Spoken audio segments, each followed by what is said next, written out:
Welcome to a Legendarium special about Stede Bonnet, gentleman farmer turned pirate. In this episode, we will learn about a man who abandoned a life of ease and luxury to become one of the real pirates of the Caribbean. Stede Bonnet was born in the British-ruled Caribbean island of Barbados during the year 1689. Little is known of his early life, save that he inherited the family plantation and received a good education. In the words of his trial judge, many of his fellow Barbadians saw him as a generally esteemed man of letters. Yet, Bonnet decided that his respectable life had no value and he wanted adventure. In March 1717, Bonnet, despite having no experience of life at sea, abandoned his wife and children and turned to piracy. Theories abound about why he did. Maybe his nagging wife pushed him over the edge. Perhaps he suffered financial setbacks, a mental break, or the death of one of his children. Yet he might have also become caught up in the romance. The authorities called pirates devils and demons and enemies of all mankind. However, many colonial citizens saw them as Robin Hoods, defying the powerful. Yet Stede Bonnet was one of the rich and powerful and had plenty of cash to finance his career change. Bonnet purchased a sloop and hired a crew of 70 men to sail it for him. Yet after leaving Barbados, Bonnet suddenly renamed his ship the Revenge. He did not have anybody to seek revenge against, but he thought this would be a good name. And only then did Bonnet announce that he was not going on a merchant voyage, but indulging in a little piracy. The crew then faced the stark choice of either becoming pirates or being marooned on an island. Most of them chose the former. Bonnet captured a couple of merchant vessels and relieved them of their cargoes along the eastern coast of North America. Plunder included cloth, provisions, and ammunitions rather than the gold and silver seen in books and movies. One of Bonnet's problems was that without knowledge of the sea or navigation, he became wholly dependent on his crew. This is not a good position for a pirate captain to be in, since controlling men at sea challenged even the strongest captains. When Edward Teach, better known as Blackbeard, happened across Bonnet off the coast of Carolina around March 1718, he mocked the former plantation owner's lack of seamanship. Unlike Bonnet, Blackbeard worked his way up from deckhand to captain. Blackbeard got Bonnet drunk one night and then kept him as a captive guest on board his 40-gun frigate Queen Anne's Revenge.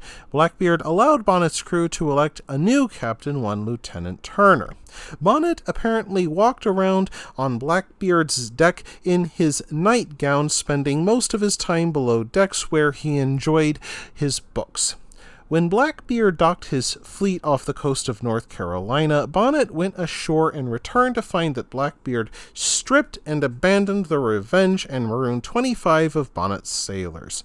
Bonnet took his ship back, picked up the men, and resumed his career in piracy. And this time he actually did have somebody to seek revenge against: Blackbeard. Unfortunately, Blackbeard had a head start, so Bonnet had to content himself with seizing merchant vessels. His skills improved since he first left, and by terrorizing his crew, murdering prisoners, and threatening civilians, Bonnet gained a fearsome reputation. Yet Bonnet later sought a pardon from Governor Charles Eden of North Carolina during the summer of 1718. In exchange for the pardon, Captain Bonnet promised the governor he would help capture Blackbeard and seize Spanish ships, for Great Britain was at war with Spain at the time. However, the prospect of easy picking soon lured Captain Bonnet back into piracy. He renamed the Revenge as the Royal James, which unnerved his crew, which regarded renaming a ship at sea as a bringer of bad luck.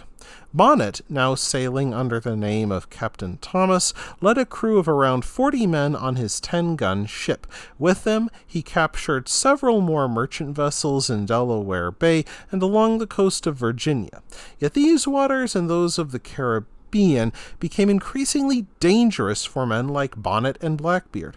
In 1718, the colonial governors in the Caribbean and North America received direct orders from London to end the Golden Age of Piracy. To capture pirates, the governor of South Carolina sent a task force commanded by a local officer, Colonel William Rhett. The force included 2 ships called the Henry and the Sea Nymph, which had 8 guns each. Rhett spent a couple of weeks looking for another notorious pirate, Charles Vane, but without success. However, Rhett found Bonnet and the Royal James in Cape Fear River, South Carolina, around the end of September 1718. How did Colonel Rhett know where to find Bonnet? Because several of Bonnet's men deserted him and decided to give up his location to Colonel Rhett. They believed Bonnet too weak to survive as a pirate and believed that turning their coat would save their skin.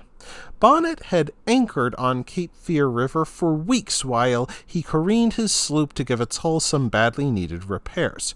Rhett's first attack, however, stalled almost immediately when both his sloops ran aground on a sandbank, the first of many mistakes that turned Captain Bonnet's last stand into a suitably farcical mess.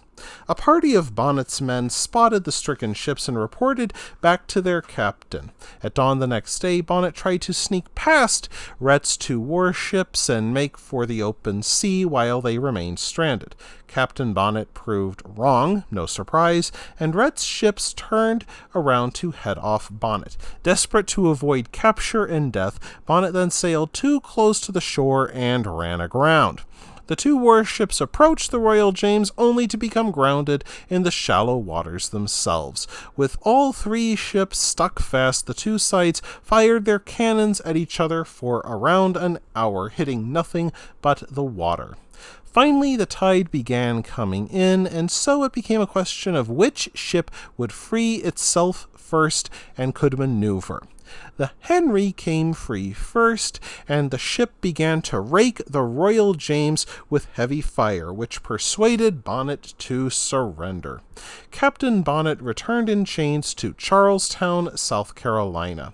As a former gentleman, Bonnet hoped for a lenient sentence.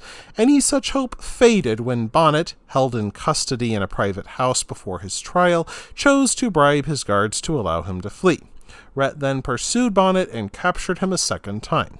Even worse, Blackbeard blockaded Charlestown just a few months before, which made the authorities doubly determined to make an example of any pirate they could get their hands on. A letter from Bonnet to the authorities begging for mercy went unanswered. Bonnet and 34 of his crew went before the court, which convicted them of piracy against 13 ships and multiple murders. Bonnet and 28 of his crew danced to the gallows jig on November 12, 1718. Several other crew members who turned informant for Colonel Rhett went free. Bonnet went to his punishment whimpering and sobbing, begging for mercy, until he began the gallows jig.